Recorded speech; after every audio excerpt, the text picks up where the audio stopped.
Hey everybody. My name is James Neff and I teach here at Manhattan High School. I've been teaching chemistry here for about 13 years. I have two great kids. One is a high school age daughter.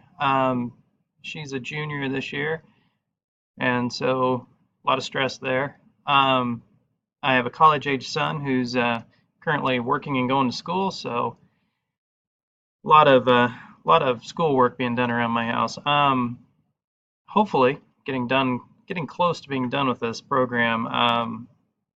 It's been a long road, so I'm looking forward to being done. Hopefully, two more classes in the fall or in the spring, and I'll be good to go. So, critical reflection of data analysis in this district. Data analysis here has not been a uniform process. Some buildings do it better than others. They have a better overall process.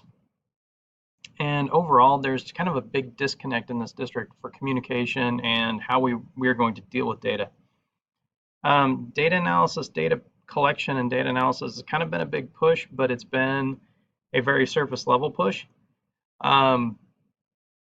So some of the elementary buildings do a terrific job working in their collaborative groups to deal with data and how to analyze data, and they do a really good job.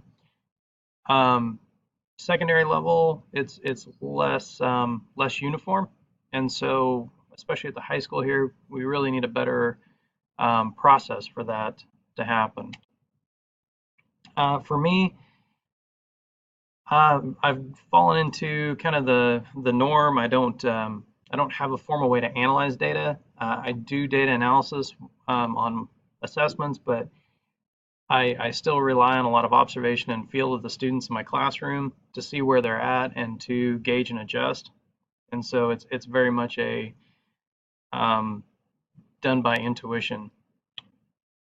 I think the biggest thing is how to purposefully take data and get good usable data is something that's necessary for me. And so I also want to have a better routine for utilizing and analyzing that data as well. That'll be the biggest push. So anyway, looking forward to working with everybody.